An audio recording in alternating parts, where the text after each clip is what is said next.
Bismillahirrahmanirrahim. Alhamdulillah rabbil alamin. Allahumma salli ala Muhammad wa ala ali Muhammad. Salam alaikum à tous et à toutes, frères et sœurs en humanité. Alors, je précise en humanité parce que je ne sais pas de quelle confession vous êtes, peut-être chrétien, peut-être juif, peut-être athée, ou peut-être musulman, peu importe. Ici, c'est pas le débat, mais bien sûr, je vous invite à vous convertir à l'islam. Ashhadu an la ilaha illallah, ashhadu anna Muhammad abduhu wa rasulullah. Il n'y a de divinité qu'en Allah. Et Muhammad est son messager. Je vous invite à la récitation, à la lecture du Coran, et à vous raffermir dans les enseignements du prophète Mohammed sallallahu alayhi wa sallam. C'est très important, nous sommes dans une étape très importante, car en fait, il y a eu donc, durant les siècles et les années, des dogmes, des choses non dites, des livres cachés, des explications non révélées, des explications mal diffusées, mal comprises, ou même tout simplement falsifiées, transmises d'année en année, de manière falsifiée. Et puis les traductions parfois n'aident pas non plus, malheureusement. D'où le travail de recherche que nous faisons actuellement afin de nous initier à la parole de la vérité, afin de nous rapprocher davantage du haqq, de la vérité, et de notre Seigneur Allah le Très-Haut, afin de nous purifier, d'enlever toutes nos impuretés et tout ce qui est mensonge et faux dans nos cœurs, dans nos vies, dans nos mémoires. Voilà. Concernant donc du coup le mensonge tout autour de la crucifixion de Issa, Jésus, Yeshua, paix sur lui, nous avons donc retrouvé le livre apocryphe, l'évangile apocryphe de Pierre, paix sur lui, qui était son compagnon et apôtre. Et dans ce livre, il explique bien en fait cette notion de crucifixion qu'il y a eu autour de Jésus, Yeshua, Issa, paix sur lui. Malheureusement, cet évangile de Pierre n'a pas été retenu comme évangile officiel par la papauté, par la communauté chrétienne officielle. Et c'est très dommage parce que grâce à cet évangile, on comprend mieux maintenant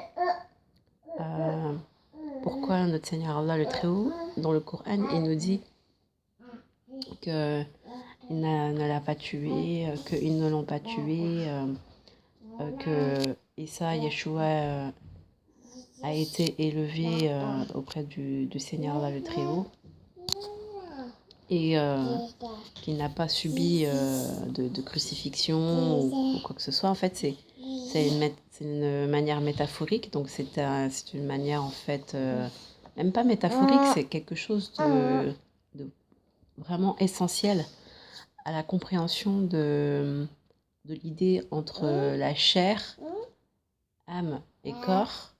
D'accord ? On a bien expliqué déjà dans les précédentes vidéos ce que ça voulait dire le mot chair. Et à côté, l'esprit. Et en fait, il y a dans ce tournant de la crucifixion, donc dans ce mystère de la crucifixion, le mystère de l'esprit. Et Yeshua, Issa, paix sur lui, était esprit en fait. Il était chair et esprit, mais quand on comprend toute cette symbolique, cette métaphore qu'il y a autour de cette crucifixion, c'est ça en fait le miracle, le prodige d'Allah, c'est l'esprit. Et il nous a mis en fait, Allah le Très-Haut nous a mis en lumière cet épisode de Jésus, Yeshua, Aïssa, pour que nous comprenions le prodige, le miracle de l'esprit, du souffle divin, de cet esprit renforcé, de l'Esprit Saint dans l'homme, dans l'humain. Et si on comprend ça, on arrive à comprendre plusieurs choses pour la fin des temps, à l'inverse des dogmes dajjaliques, antichristiques, qui misent sur l'éternité en défiant le Seigneur Allah très haut, en utilisant plusieurs dogmes, plusieurs concepts issus de la tradition juive, issus de la tradition égyptienne ancienne, issus de la philosophie chinoise, bouddhiste et hindouiste, et philosophie indienne et tout ça, et philosophie grecque, sumérienne aussi. Donc en fait, tout ça, toutes ces mythologies qui ont eu, dans le passé, qui ont été détruites par notre Seigneur Allah le Très-Haut, doivent nous donner une indication supplémentaire sur le pourquoi de la destruction de ces civilisations. Ouais. Et donc, il y a, parce que derrière, une civilisation qui se fait former tout autour d'un dogme de l'apparence, de la vue, de l'attente du désespoir, l'attente de quelque chose à voir, quelque chose à... On attend quelque chose de prodigieux, tu vois, comme les merveilles et les miracles de Moïse, Moussa, paix sur lui. On a vu la mer ouvrir en deux, on a vu les poux, on a vu les grenouilles, on a vu tout ça. Donc les gens, en fait, à la fin des temps, ils s'attendent à voir des prodiges extraordinaires avec des inondations, des séismes, des volcans, des choses pour la venue du Mashiach, du Messie, du Mahdi, etc., du grand monarque et tout. Mais dans cette attente-là, nous ne voyons pas le grand prodige, l'œuvre. Les francs-maçons, ils parlent du grand œuvre. Le grand œuvre, en fait, les francs-maçons, ils utilisent des mots qui ne leur appartiennent pas, en fait. Parce que le grand œuvre, le jardin d'Éden, le Golgotha, tout ça appartient. Tout appartient à Allah. Et eux, ils se l'approprient comme si c'était leur propre concept, leur propre dogme, leur propre trouvaille. Et avec ces concepts, avec ces dogmes, ils veulent défier le Seigneur Allah le Très-Haut, en fait, en amenant le maximum de personnes dans leur folie de la matérialité, parce que c'est chercher, en fait, à défier le Seigneur Allah le Très-Haut en voulant découvrir et en voulant aller au-delà des limites de l'inconnaissable, c'est purement orgueilleux. Chut, les garçons, c'est purement orgueilleux. Dans la philosophie bouddhiste, on a la fleur de lotus. Et cette fleur de lotus qui est reprise. J'aime pas trop dire ça parce que c'est pas une sorte de copier-coller, c'est que Allah le Très-Haut referme toute la symbolique, il connaît toute la symbolique, il connaît toutes les mythologies, il connaît tout sur Terre, il connaît tous les dogmes, tous les principes. Donc, ouais. La fleur de lotus était déjà inscrite dans le Coran.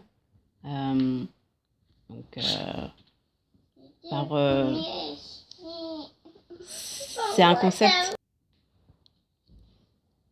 Et donc, ce que je veux dire, c'est que le prophète Mohammed sallallahu alayhi wa sallam, dans le Coran, il nous parle de la fleur de lotus. Et la fleur de motus, c'est un symbole de limite. Donc, il y a des limites que l'humain ne peut pas franchir. Tu vois, on ne peut pas aller au-delà.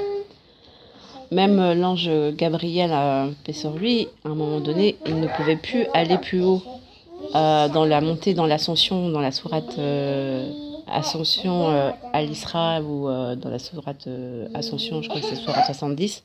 Il faudra voir parce que c'est lié. Et il ne pouvait plus accompagner le prophète Mohammed sallam. À un moment donné, il a dû s'arrêter et il ne pouvait plus monter plus haut dans le ciel. Là, ici, on a une indication que dans la recherche de la vérité, dans la recherche du savoir, à un moment donné, on est arrêté.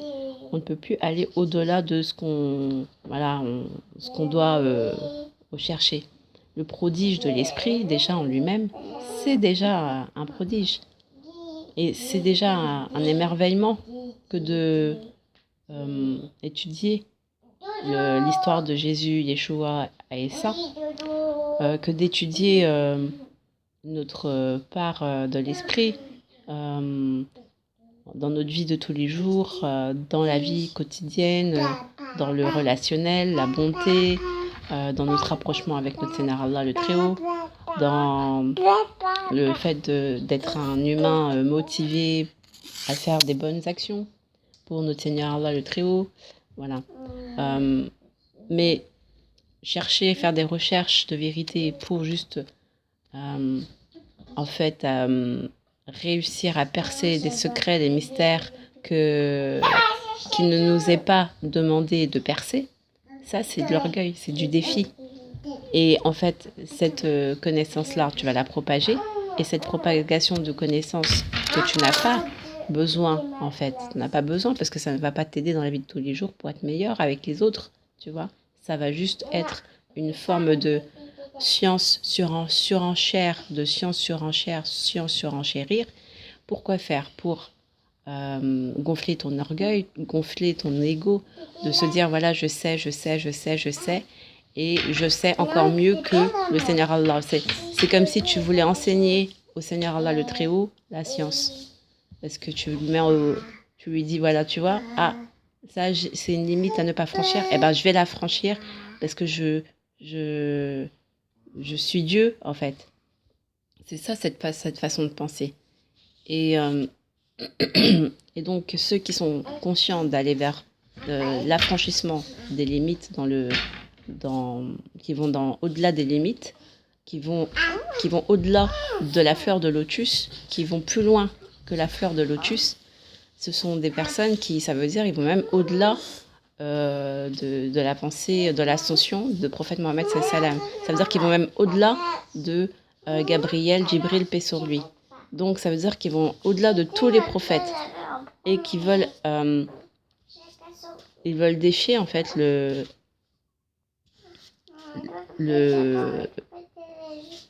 Créateur, voilà, le Très-Haut. Et en faisant ça, ils veulent entraîner les gens qui sont influencés, les gens qui sont influençables, les gens qui sont ignorants, les gens qui sont aussi dans cette insouciance d'orgueil, de forme d'orgueil, qui veulent pas entendre la parole d'Allah le Très-Haut, qui veulent pas étudier, etc., qui sont dans la paresse, qui sont dans la suffisance, etc., etc. Mais venez. Mais on n'est pas là pour critiquer les uns les autres. De toute manière, on est tous dans le même bateau. Et c'est ça la beauté de cette aventure et de cette expérience sur Terre. C'est que nous sommes tous liés les uns les autres et que nous devons nous entraider mutuellement. Mais à un moment donné, il faut savoir dire non, je me désavoue de ce que vous faites et je n'invoque pas ce que vous invoquez en dehors d'Allah parce que je préfère invoquer mon Seigneur Allah. Voilà, il faut savoir être ferme quand on comprend certaines choses, quand on avance dans notre spiritualité.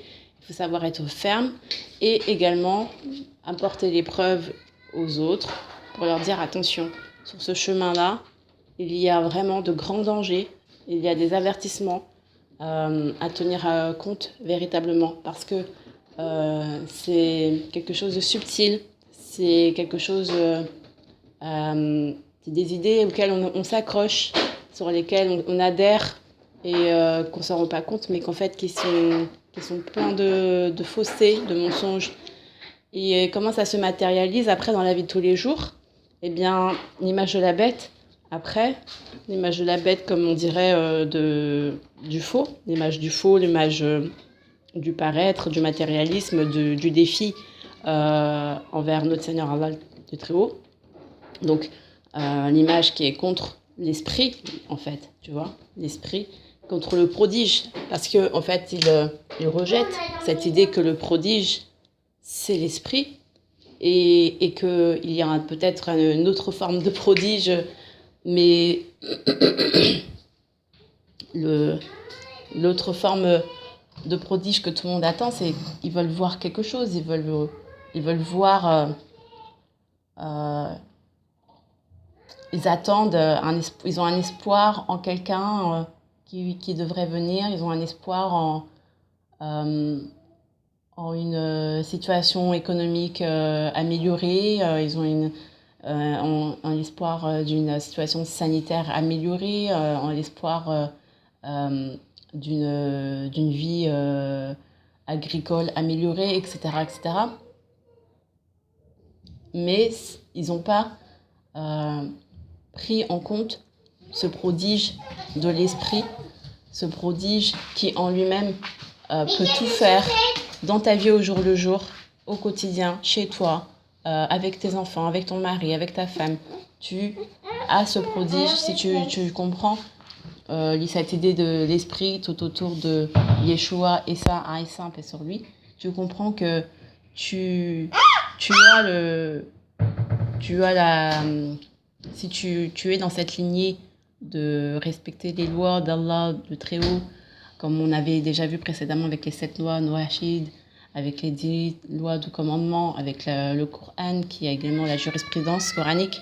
Si tu as ça en tête, tu sais que tu peux tout faire. Tu peux, grâce et par la permission d'Allah, tu peux changer les choses petit à petit en bien en toi et autour de toi et être un phare pour le monde. Et que attendre un Mahdi, attendre un grand monarque, attendre un Mashiach, attendre un Messie, mettre ça dans ton cœur et jusqu'au point de ne pas prendre en compte le grand prodige de l'esprit qu'il y a en nous, qui est en chacun de nous, eh bien c'est perdre son temps, tu vois, c'est se perdre également dans des dogmes faux. Voilà, donc maintenant ce que je veux te dire, c'est que il y a dans les évangiles de Pierre le mot substitut, comme quoi la chair était un substitut. Donc il prend la chair de Aïssa, Jésus, Aïssa, paix sur lui, non pas comme lui, comme ce n'était pas lui, c'était un substitut. La chair est un substitut, mais lui, c'est l'esprit, tu vois. Ce qui définit en fait un humain, c'est l'esprit, c'est son esprit, tu vois. Mais c'est pas sa chair, son corps, son âme, c'est son esprit, tu vois. Et quelqu'un, en fait, un humain qui a accompli, bien sûr, hein, un humain accompli, c'est son esprit. C'est ça qui le définit, c'est pas son corps. Et c'est ça le trésor. Et donc, dans le Coran, c'est mal traduit. Il dit ce n'était pas lui, c'était un faux semblant. Et bien, c'est mal traduit. Je pense que faux semblant, c'est pas le terme. Mais c'est plutôt, c'était pas lui, c'était son substitut. C'était un substitut. Le mot substitut apparaît ici beaucoup plus, je pense, pertinent. Et parce qu'après, ça nous renverrait à cette idée de substitut qui est expliquée dans les évangiles de Pierre.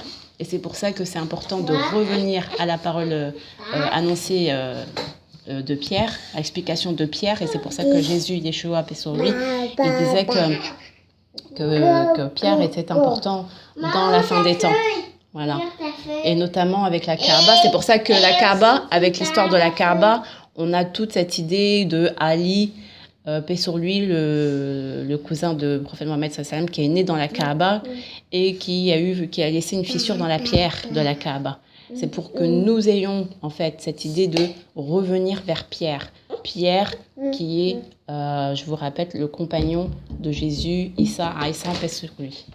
Donc, pourquoi revenir vers lui? Parce qu'il a, cette clé de compréhension pour nous, en tout cas les musulmans, sur la crucifixion, tout autour de la crucifixion, et aussi pour tout le monde entier, bien sûr, cette compréhension de faire les liens entre l'islam, entre la chrétienté, entre le judaïsme, etc. Mais qu'au final, nous devons nous accorder sur le fait que, à la fin des temps, nous devons nous raccrocher le plus possible au Coran. Et au vu des mauvaises traductions, au vu des mauvais enseignements, etc., eh bien, nous devons creuser par l'intermédiaire de plusieurs livres. Il y a plusieurs livres comme les évangiles, mais il y a des évangiles qui sont cachés et les évangiles qui sont officiels, comme je vous ai dit, les évangiles synoptiques ne suffisent pas. Et il y a quelques erreurs, c'est pas qu'il y a quelques erreurs, mais on insiste sur des choses qui ne sont pas compréhensibles si on n'apporte pas des explications supplémentaires, telles qu'avec les évangiles de Thomas et les évangiles de Pierre, etc. etc. Donc, c'est à nous de faire ce travail. Tout a été retrouvé là en 1900, dans les années 1900 et quelques. Donc, il est temps pour nous de nous raffermir dans le chemin de la vérité et de mettre en avant, tu vois, ce côté, nous avons l'esprit, nous sommes capables, parce que nous sommes à l'image de notre Seigneur Allah le Très-Haut, avec ses attributs, etc. Donc ça veut dire que Subhanallah, on a Subhanallah, on a Alhamdulillah, on a Allah Akbar, tu vois. Et ça, je le reviendrai par la suite, mais ça veut dire que cet espoir cette obsession, en fait, d'attendre un Messie, un Mashiach, un grand monarque, un Mahdi, cette obsession-là est vraiment malsaine, c'est contre-productif. C'est contre-productif dans nos vies, c'est contre-productif dans notre pensée. C'est contre-productif par rapport aussi à notre relation avec notre Seigneur Allah le Très-Haut, parce qu'on se détourne, c'est comme si on se détournait de notre Seigneur Allah le Très-Haut, parce que, en fait, notre recherche de savoir, notre recherche de vérité, etc., est-ce que c'est pas motivé par cette recherche de vouloir connaître l'inconnaissable, de dévoiler ce qui est indévoilable, de comprendre ce qui est incompréhensible, de rechercher au-delà de la limite de la fleur de lotus, voilà. Et ça, c'est se mettre donc dans les camps des mécréants, dans les camps de ceux qui font des défis au Créateur Allah. Donc je ne dis pas que rechercher la vérité, etc., c'est pas bien et tout, c'est bien, mais il y a des limites à ne pas franchir et il y a également des considérations à prendre en note, à prendre en compte dans notre cœur. C'est-à-dire que le prodige de l'esprit qui est expliqué par de nombreux prophètes et notamment par cet épisode de prophète Jésus, Issa et Yeshua, doit nous mettre la puce à l'oreille en nous disant, voilà, on a ce qu'il faut, on a le prodige en nous, en fait. Et nous sommes le prodige et nous sommes honorés par notre Seigneur Allah le Très-Haut. Nous sommes honorés notamment dans la sourate 17, Allah le Très-Haut nous honore, en fait. Et nous donne des indications comme quoi l'humain, est préféré par l'ensemble de ses créatures. Donc, ça, déjà, rien que ça devrait nous dire « Ah, nous sommes un miracle », tu vois. Et pourquoi alors chercher les robots, les robots super pouvoirs, des puces, à mettre dans le cerveau encore plus pour avoir des super pouvoirs, des choses comme ça, tu vois. Ça, c'est pas bon. Voilà, il y a des choses vraiment très, très troublantes qui sont, par exemple, dans les injections. Et les injections, tout ça, si vous faites vraiment des recherches appuyées, vous allez retrouver des concepts religieux, mais vraiment, des concepts religieux de la tradition, par exemple, juive, ou chrétienne, ou des trucs mythologiques, de tout bord, quoi, de tout bord de religion confondue. Et vous allez les retrouver dans tout ce côté injection, tu sais, les injections là, dont on parle depuis ces derniers temps. Et en fait, ça se matérialise vraiment dedans. Et on se dit, mais pourquoi c'est symbolisé là-dedans? Pourquoi c'est schématisé là-dedans? En fait, ce n'est que pour nous, nous qui faisons des recherches dans la composition des injections, donc comment c'est fait, etc., le côté spirituel et tout. En fait, tu vois qu'il y a un lien véritablement troublant et que, en fait, notre Seigneur Allah, le Très-Haut, nous interpelle tous en disant, bah, regardez comme vous n'avez pas cru au prodige, tout simplement, de l'esprit que vous êtes, si vous avez pris le chemin de l'homme accompli, parce que bien sûr, si vous êtes pas élevé, et le fait qu'il y ait ce prodige-là déjà en nous, si nous avons vraiment pris conscience de cette de ce miracle-là déjà, eh bien, nous aurions pris les lois, les commandements de notre Seigneur Allah, non pas à la légère, mais au sérieux, afin de devenir cette femme ou cet homme accompli. Rien n'est trop tard, c'est pas trop tard. Nous pouvons toujours demander pardon à notre Seigneur Allah, mais ce que je voudrais, c'est que vous mettez l'accent sur le recentrage. Recentrez-vous sur votre Seigneur Allah le Très-Haut. Sans vous rendre compte, vous alimentez un dogme, vous alimentez l'antichrist, vous alimentez cet espoir-là, alors que normalement, vous devrez mettre plus en avant, cet effort, ce prodige.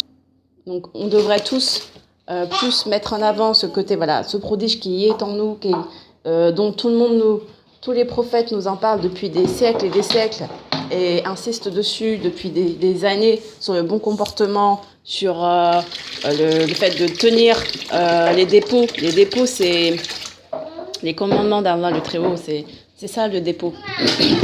C'est de tenir sur ça, les commandements, les principes de bien vivre, de bon vivre ensemble, de bonne conduite, de pureté, de sainteté, tu vois.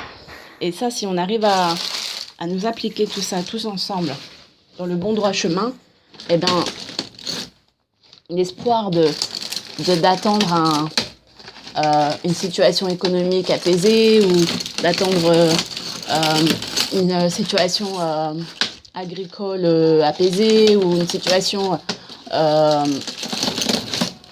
politique sanitaire apaisée, eh bien, ça ce n'est pas c'est pas notre souci en fait, on va dire, parce que notre souci c'est de tenir les commandements, c'est de respecter, c'est de nous engager dans les commandements d'Allah. Et après c'est notre Seigneur Allah qui va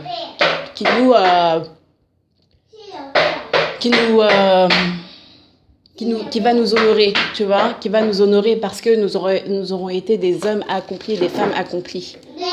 Tu vois, c'est ça en fait, le prodige. Mais pas l'inverse. C'est pas, oui, nous sommes dans la pénibilité, nous sommes dans la recherche de l'injection pour nous sentir mieux et pour nous battre contre Omicron, etc., ou pour nous battre contre Covid et tout. Mais derrière, on n'a pas pris, et qu'on attend, on est dans l'espoir du Mahdi, etc., du grand monarque et tout. Non, c'est pas comme ça. Ça, c'est... Ou que même si on n'a pas pris le vaccin, même si on ne l'a pas pris, même si on n'a pas pris les injections, mais qu'on est encore dans cette attente sans véritablement comprendre que nous sommes le prodige et que il faut faire, il faut être, eh bien ça ne marche pas. C'est alimenter encore et encore les dogmes mensongers et antichristiques.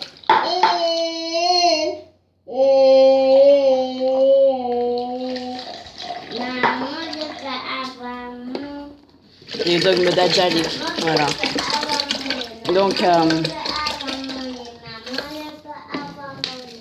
J'espère que j'ai été claire par rapport à cet exposé qui est très difficile. Bien sûr, tout ça, ça viendra par la suite avec des preuves, Inch'Allah. Amin. Salam alaikum, prenez soin de vous et surtout, chaque jour, prenez en compte, recentrez-vous sur le Seigneur Allah le Très-Haut. Ne vous laissez pas détourner subtilement à adorer la bête, parce que quand en fait on est dans les alertes, les avertissements et tout, on a tendance à croire qu'on dénonce, donc ça veut dire qu'on est contre l'image de la bête, mais on dénonce peut-être, mais on oublie derrière que le plus important à honorer, c'est nous-mêmes. À travers ce respect, cet engagement qu'on a avec le Seigneur Allah le Très-Haut, pour devenir des êtres accomplis, pour devenir des hommes libres, des hommes accomplis. Il n'y a que cette façon-là qui compte. Tout le reste, ce n'est que mensonge et fausseté. Salam alaikum, Allahumma salli ala Muhammad wa ala ali Muhammad. Alhamdulillah rabbil alamin.